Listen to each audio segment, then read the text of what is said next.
Easy and Slow Storytelling with Morris Chang.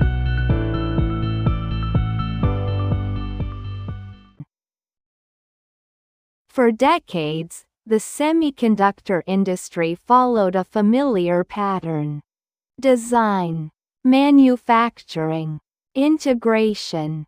The most powerful companies did everything themselves.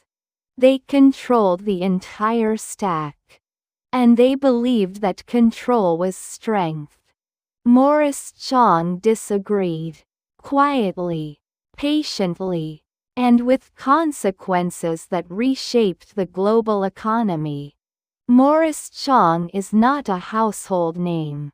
He never built consumer products.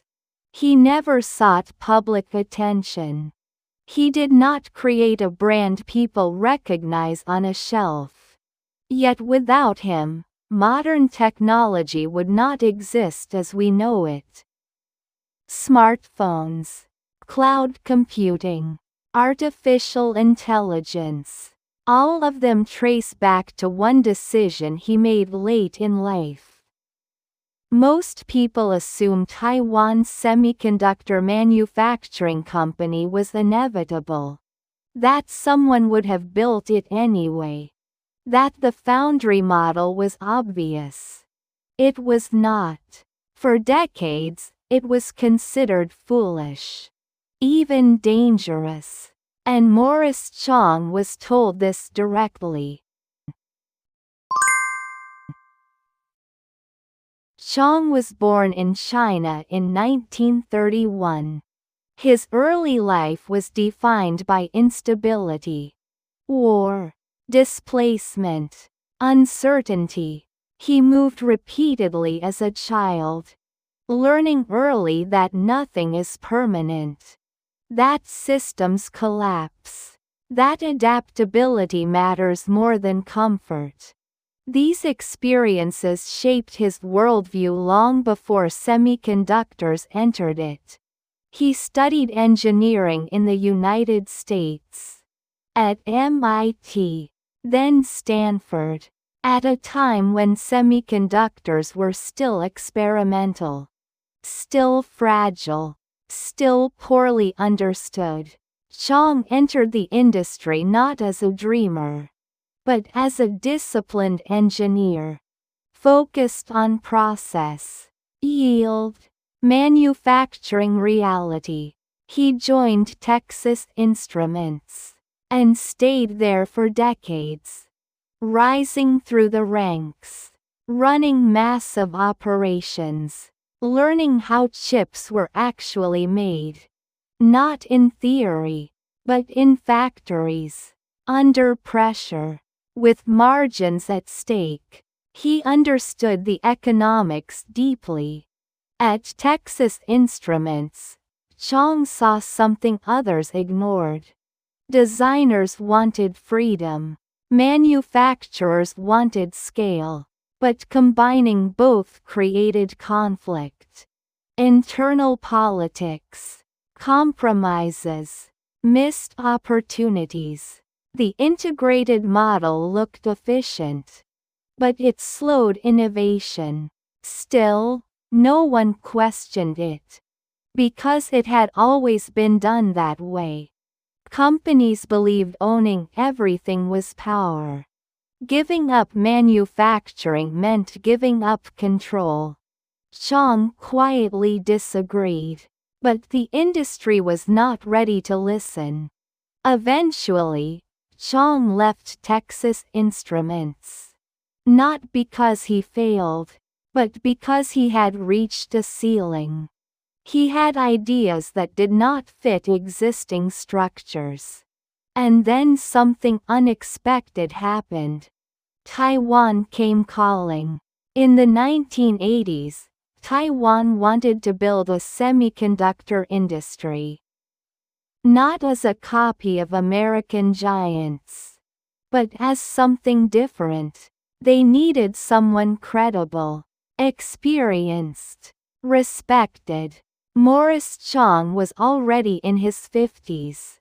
an age when most executives slow down or retire. Instead, he accepted the challenge. In 1987, he founded TSMC. With a radical idea, TSMC would not design chips. Ever. It would only manufacture. For anyone. Competitors included. Customers protected. No conflicts of interest. Pure focus. The industry reaction was skeptical. Why would anyone trust their designs to an external manufacturer? Why would a factory survive without its own products? Why would margins exist? Analysts dismissed it. Executives laughed. Even engineers were unsure. Chang understood the doubt and ignored it. He believed specialization would win. Design companies could move faster without factories. Manufacturing companies could optimize yields without design distractions. Everyone could focus. Everyone could scale. Trust would replace control. That belief went against decades of industry logic. At first, customers were small. Risk-takers. Startups. Companies without resources to build fabs. TSMC treated them seriously. Protected their IP. Delivered reliably.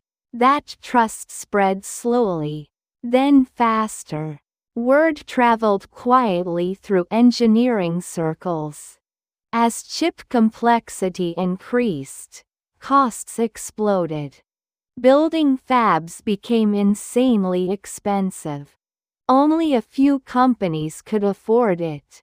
The integrated model began to crack. Suddenly, Morris Chang's idea was not foolish. It was necessary. TSMC invested relentlessly. Process nodes.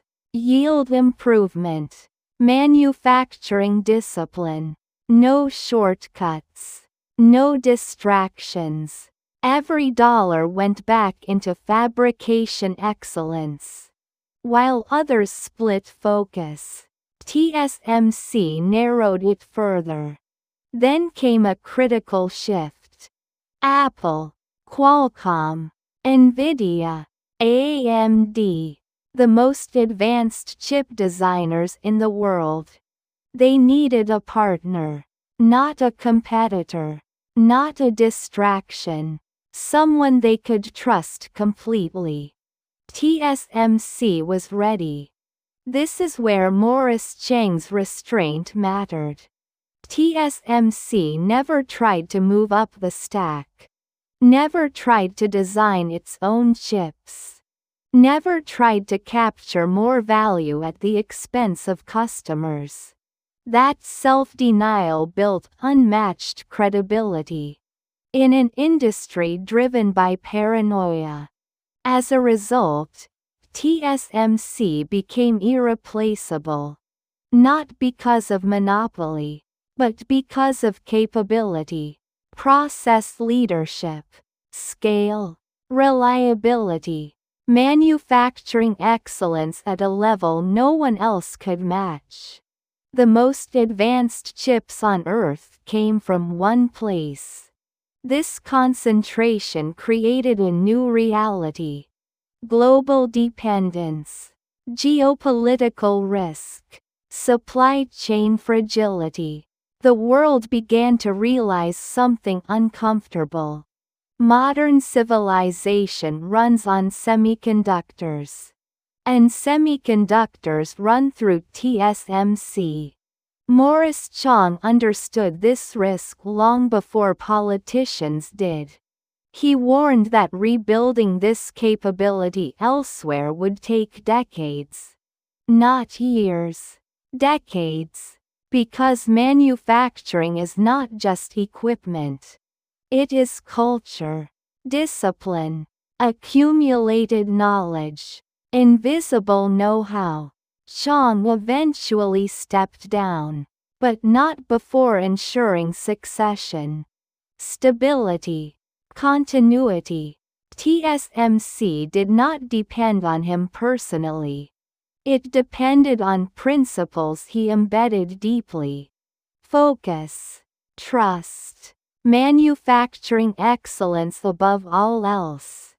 Critics argued TSMC is too central, too powerful, too exposed. They are right. But that is not an accident. It is the logical result of specialization winning completely. The world chose efficiency, and now lives with its consequences. Morris Chang never sought to dominate the world. He sought to solve a structural problem. Design and manufacturing could not evolve together fast enough. So he separated them, and the industry followed, reluctantly, then completely. The lesson of Morris Chang is not about semiconductors. It is about patience, about choosing an unpopular path, about saying no to expansion, even when it promises more power, even when others chase it. He proved that focus can be stronger than control, that trust can scale, and that the most important revolutions are often invisible, happening quietly, inside factories, far from headlines. The open question now is not whether Morris Chang was right. History has answered that. The real question is whether the world can manage what he built. A system so efficient, so concentrated, so critical, that there may be no second chance, and no easy replacement.